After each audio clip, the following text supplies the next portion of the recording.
আসসালামু আলাইকুম প্রিয় দর্শক, আশা করি আপনারা সবাই ভালো আছেন। আজকে রসুই রেসিপিতে থাকছে স্পাইসি চিকেন ফ্রাই। তো আমি খুব সিম্পলভাবে আপনাদের এই রেসিপিটা করে দেখাবো। আর এই রেসিপিতে মশলাগুলো লাগবে সেটা আপনাদের আমি ধাপে ধাপে দেখাবো। তো আশা করব আপনারা ভিডিওটা শেষ পর্যন্ত দেখবেন। তো চলুন আমরা রেসিপিটা দেখে নিচ্ছি। স্পাইসি চিকেন ফ্রাই করার জন্য আমি এখানে দেখুন মুরগির কিছু লেগ পিস নিয়েছি। তো আমরা এই লেগ পিস দিয়ে আজকে আপনাদের করে দেখাবো স্পাইসি চিকেন ফ্রাই। যদি লেগ পিসগুলো একটু বেশি বড় হয় তাহলে এরকম কাঁটা চামচ দিয়ে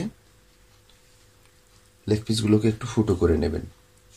এইভাবে ফুটো করে নেবেন, তাতে করে সুবিধা হবে যেটা খুব সহজে মশলাগুলো মাংসের ভিতরে ঢুকে যাবে।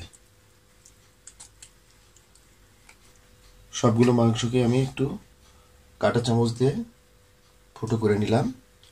এখন আমি এতে বিভিন্ন ধরনের যে মশলাগুলো অ্যাড করতে হবে সেগুলো আপনাদের আমি দেখাবো। আর এটা কিন্তু এই স্পাইসি ঝাল ফ্রাইয়ের মেজর পার্ট। তো আপনারা খুব ভালোভাবে খেয়াল করবেন যে আমি এখানে কি কি ধরনের মশলাগুলো অ্যাড করতেছি। শুরুতে আমি এখানে দিয়ে দিব লবণ। তবে লবণটা আমাদের একটু বুঝে দিতে হবে, কেননা যেহেতু আমরা এখানে সয়া সস ইউজ করব। দিচ্ছি 1 পিঞ্চ পরিমাণ বেকিং সোডা, দিচ্ছি 1 টেবিল চামচ পরিমাণ লেবুর রস,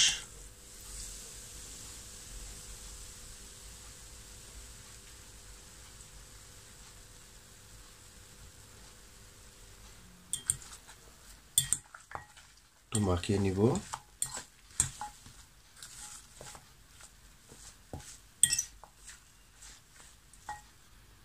এখন আমি এখানে দিয়ে দিচ্ছি 1 চা চামচ রসুন বাটা, দিয়ে দিচ্ছি 1 চা চামচ আদা বাটা,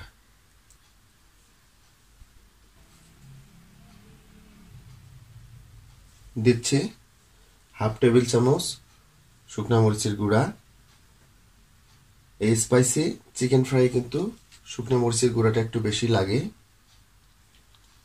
দিচ্ছি হাফ চা চামচ গোলমরিচের গুঁড়া, হাফ চা চামচ গরম মশলার গুঁড়া,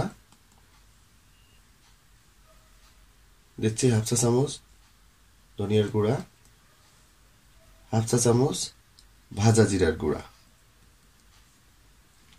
এখন দিয়ে দিচ্ছি 1 টেবিল চামচ সয়া সস। সবগুলো উপকরণকে একটু ভালোভাবে মেখে নিব।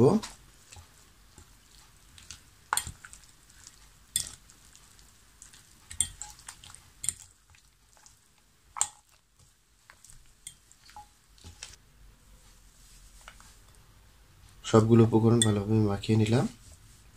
এখন আমরা এতে অ্যাড করব একটা গুলানো ডিম। তবে আমি এখানে ডিমটা পুরোটা দিব না, অর্ধেকটা ডিম আমি এখানে দিয়ে দিলাম। ডিমটাকে একটু মাখিয়ে নিব ভালোভাবে মাংসগুলোর সাথে।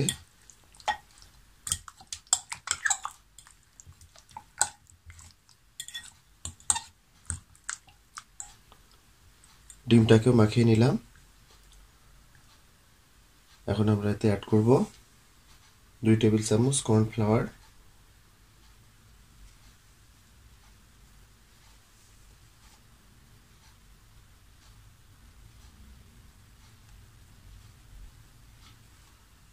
এবং 2 টেবিল চামচ বেসন। কর্নফ্লাওয়ার এবং বেসনটাকে এখন একটু হাত দিয়ে আমি মুরগিগুলোর সাথে মাখিয়ে নিব। এই কাজটা কিন্তু হাত দিয়ে করতে হবে, যেহেতু এটা বাইন্ডার হিসেবে কাজ করবে।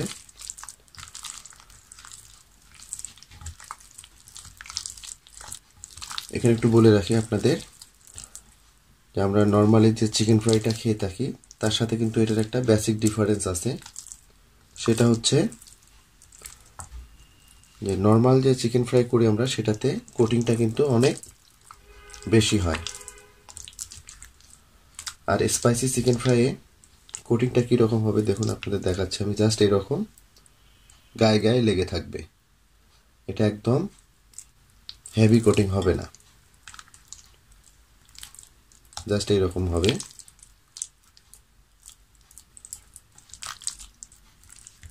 আমরা সবগুলো মাখিয়ে নিলাম।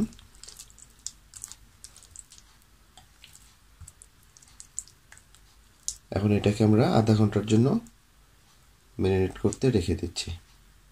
তাহলে আধা ঘন্টা পরে আমরা সরাসরি চুলায় চলে যাচ্ছি। মুরগিটাকে আধা ঘন্টা আমরা ম্যারিনেট করার পরে সরাসরি চুলায় চলে আসলাম।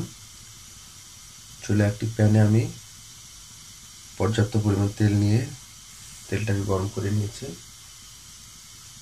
আমি চুলার তাপটাকে এই পর্যায়ে রেখেছি মিডিয়াম লোতে। তো এখন আমি এখানে একে একে চিকেনগুলোকে দিয়ে দিব।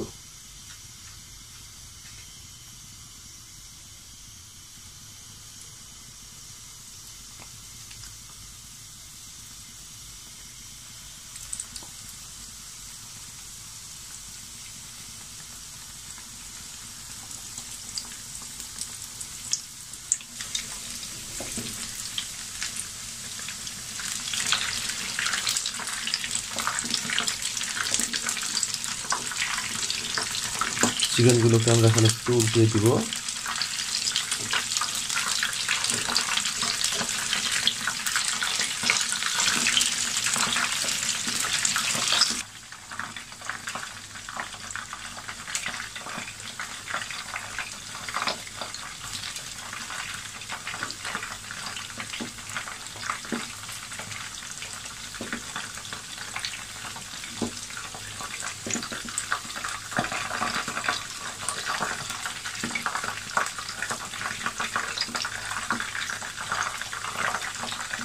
চিকেনগুলোকে সব দিকে ঘুরিয়ে ঘুরিয়ে প্রায় 8 থেকে 10 মিনিট মতো আমি ফ্রাই করে নিলাম। দেখুন স্পাইসি যে চিকেন ফ্রাইটা হয় এটার কালারটা কিন্তু আমরা নর্মাল যে ফ্রাইড চিকেনটা খাই সেটা থেকে কিন্তু একটু ভিন্ন হয়। তো দেখুন সেই কালারটা কিন্তু অলরেডি আমাদের চলে এসেছে, কেননা ফ্রাইটা আমাদের কমপ্লিট। তো এখন আমরা এটা নামিয়ে নিব।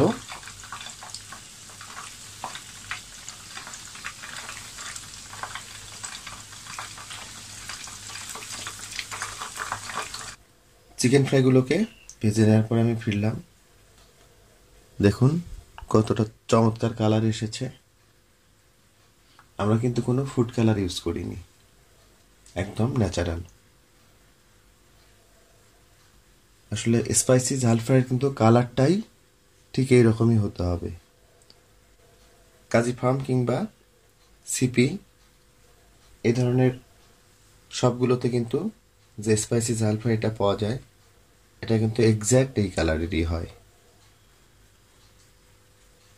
এবার একটু আপনাদের দেখাই যে আমাদের ফ্রাইগুলো কতটা জুসি হলো।